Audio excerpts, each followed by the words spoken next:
installments.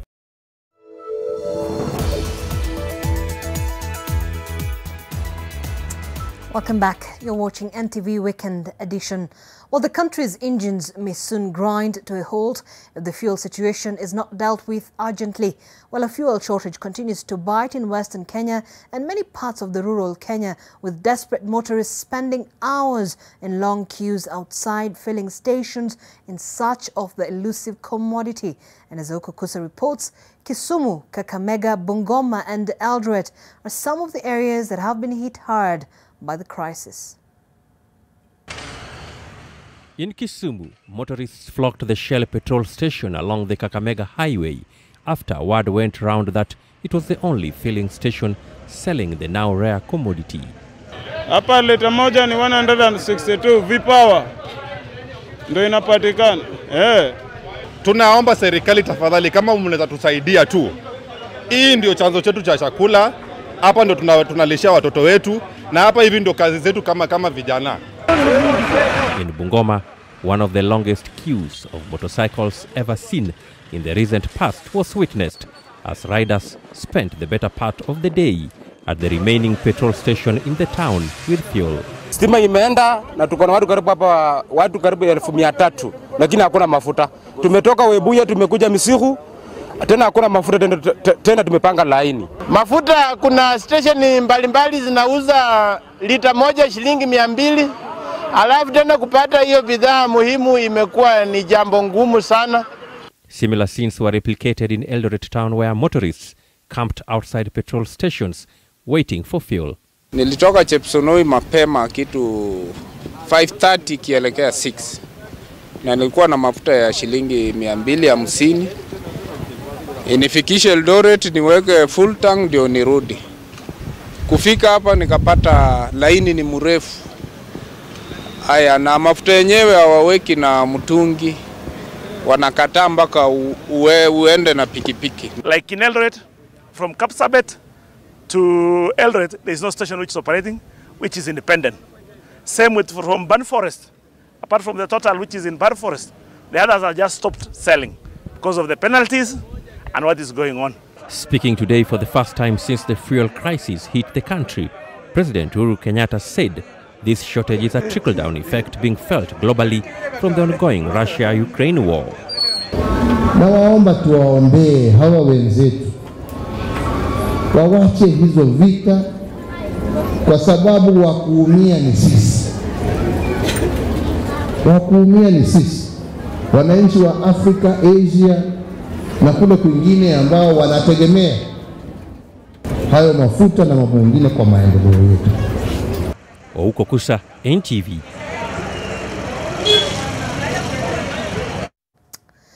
Well, it was meant to provide a relief to Kenyans, but now the fuel subsidy has turned into a thorn in the flesh as a standoff between the government and retailers precipitates a fuel shortage. For the last 1 week, scenes of queues at the petrol stations have become the norm across parts of the country as oil marketing companies withhold the product of arrears in payment of subsidy by the government. On a one-on-one interview with NTV's Julian Samboko, the Principal Secretary for the State Department for Petroleum, Andrew Kamau, has disclosed that 13 billion shillings worth of arrears should be settled by Tuesday this week in a bid to keep the fuel flowing. Special conversation over the last couple of days. We have had running conversations on the issue of the shortage of fuel being experienced. We have seen protests in Busia, we have seen shortage in parts of Nairobi, Murang'a, the North Rift, and we are privileged to have the Principal Secretary in charge of the Ministry of Petroleum, Mr. Andrew Kamau. Welcome on set. Thank you. Glad to have you, sir. Thank you. PS, from where you sit. Yeah.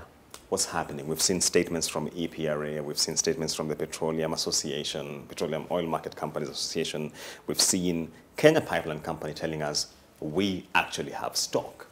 So what's going on? You know, Julian, this thing it's a classic run. You know, it's the same if you go to the bank. If all of us went to our bank to get our money out, they don't have the money sitting there. It's the same thing with petrol stations. They need to get it from the tank to the petrol station. And now what has happened is that a couple of these small players, like the ones who wrote the press release the other day, of course, you know, the high price, the high import price is causing them to have cash flow issues. Yeah. So let's say, for example, arguably they're 20% of all petrol stations in Kenya. Yeah. If they don't have fuel, what happens?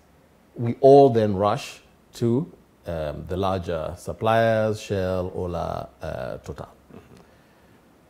They sell a certain amount every month, the owners of those stations. Now you're selling double. The infrastructure that they have there is for a certain volume. Now they have to keep replenishing it because their tanks are not, first of all, connected by pipeline to the main storage depot. Yeah. They have to be supplied by trucks. So the run is there. Most people never fill their cars to the brim, ordinarily. But now everyone is going and asking for a full tank. Yeah. Of course, you know, that's not the way the supply pattern works in Kenya. Yeah. Yeah. Not only that, I saw a picture in the newspaper today of people with jerry cans. Yes. When is the last time you saw people rushing to the station to fill their jerry cans? You know, it's unusual.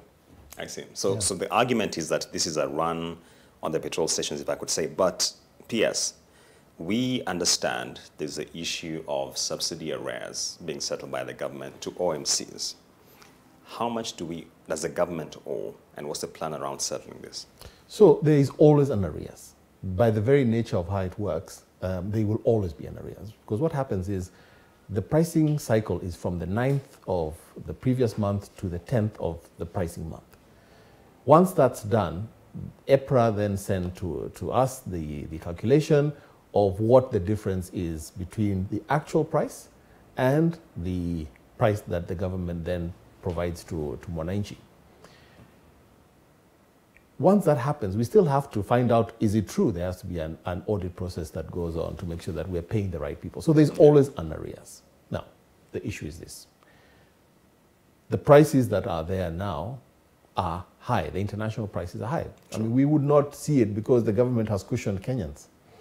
So that differential between what they're buying at and what Kenyans are buying at the pump has obviously caused some problems for them, cash flow problems. And that's why you find that it's the big boys now who are able to supply. But they are also, you know, don't have the kind of infrastructure that would take to sustain a run on their stations. Yeah.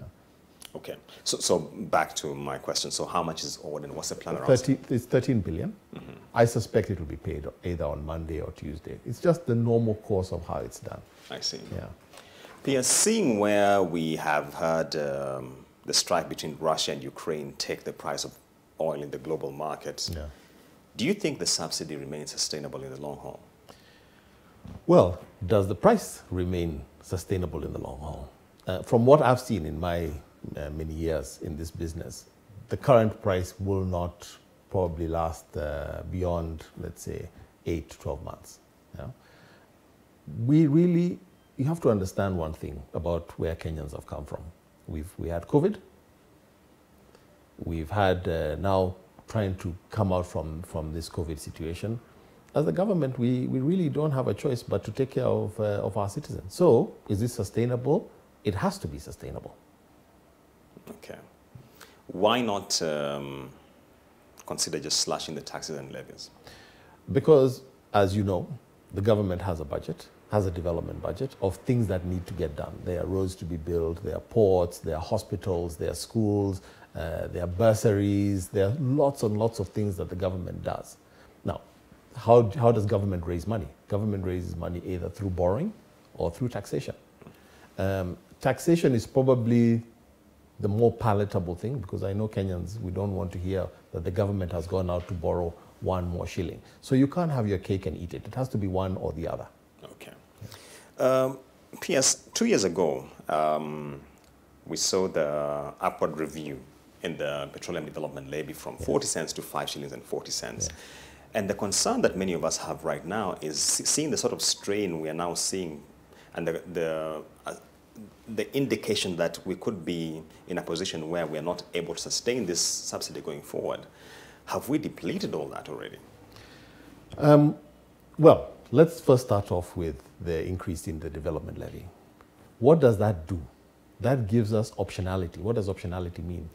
If we want to do something, we can do it. Yeah? If we did not put that 5 shillings back then, don't forget, we didn't know how long COVID was going to continue for. We did not know that there was going to be a crisis in Ukraine. Yeah. But we kept that money. We kept it as a savings. And now we're giving it back to you, the Kenyans. We're giving you back your money in terms of the subsidy. But you see, the thing is, Julian, this thing was not supposed to be a subsidy. It was a stabilization fund. What does it mean? If the prices were to go up 7 shillings, the aim was it goes up 3 shillings this month, then maybe another 4 shillings the following month. That's what it was supposed to be for. It was not supposed to be a subsidy. But because, the government feels the pain of people, we decided, okay, fine, because the money is there, let us then cushion Kenyans from the price. And there was a lot of cry, when in September last year, when the real prices came out. Yeah. Yeah. That's what actually brought the whole debate in Parliament. Let's reduce taxes, let's do all this. Because you realize for once just how much other people are paying for fuel. Not Kenyans, other people are paying for fuel. In the next 11 or so days, EPRA should be doing what it does monthly. Yes. Kenyans are really worried, I should tell you. Yes. What can you say? Well, I don't want to get into the realm of what EPRA will or will not do.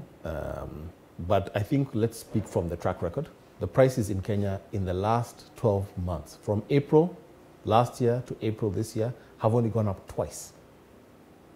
So that's the track record. Let's leave it there. Has the government done a mapping out of the situation as it prevails right now? Yes. And can you give us a sense in terms of where you see these pockets of pressure in terms of the shortage? Yeah, so what's happened is that if it's a historical issue. A lot of the major oil companies left Western Kenya. And why did they leave Western Kenya? Because there's a lot of dumping that went on, 20 years ago. People would say the product was going out for export, but end up in stations in Western Kenya. So people were taking advantage of that. And it was mainly smaller oil companies, but also owners of large brands. So, most of the companies opted not to be in that business. So that's why you can see as you go further out towards the border, there is more shortage. Yeah? And I suspect, the prices in Kenya are 20 shillings per litre cheaper than they are in Uganda. Maybe we are fueling other cars. Yeah, that I would do it if I was living in Uganda. I would come here and fill in at 20 shillings less. But in view of the situation, actually Kenyans are crossing over to Uganda. We have footage on that. Yeah, but what I'm saying is, before this run, that was the case. Yeah. Yeah. Okay. Yeah. One of the retail outlets has this morning issued a statement saying it is working with authorities towards resolving the situation. Have you met oil market companies around this matter? No, we meet all the time. We meet all the time. In fact, we are meeting some of them on tomorrow afternoon, to see how we can resolve it. But as you can see, I have to commend them because they have gone out of their way to make sure that their stations are well fueled, despite whatever hardships they may be experiencing. And I think that is the patriotic thing to do. Okay. Yeah. And in light of the prevailing global circumstances, things which are really beyond Kenya's control, if I could say, is the ministry considering alternative ways of cushioning Kenyans, maybe it's from a sourcing standpoint? Our open tender system is probably one of the most efficient sourcing mechanisms anywhere. Yeah, so we don't have one source. We buy from Saudi Arabia, we buy from Abu Dhabi, we buy from India. We buy from wherever the prices are cheapest. Yeah? It's a transparent system, the way it works. So traders and large marketers are very happy to take part in it. At any one stage, we have more than 12 to 15 bidders in our monthly tender. So again, like I always say, that the issue is not supply, the issue is affordability. Yeah. I see. P.S. in the supplementary budget that was just passed the other day, I remember reading an allocation, I think, towards this exercise of providing a cushion for consumers. Yeah. Are you able to give us some insight into how this is being deployed? So what happens is this. Even if the money is in the Petroleum Development Levy account, nobody can spend government money if it has not been budgeted for. So yes, we need to have that ability to come in quickly if there is an issue. So we have to go to Parliament, who are the ones who make the budgets, and tell them, we think between now and the end of the financial year, we will need 30 billion. So then they approve the budget, and then now we can spend the money. But we cannot spend the money, even if we have it, if it's not in the budget. Okay. Yes. And as we close this conversation, PS, one of the issues which is bothering many of us is we want to get a sense in terms of when could this music just stop? And by the music, I mean enjoying the subsidy. How substantial do you think our kitty is? So I can tell you that we've collected so far as well. I'm not sure as of today what the numbers are. I think we've collected something like 40 billion, and we've given out something like 36 or thereabouts back to you. Okay. Yeah. Wow. So that leaves a residual margin of about 4. Yeah, but it's every liter you go and buy, and we're collecting. Okay. Except on kerosene.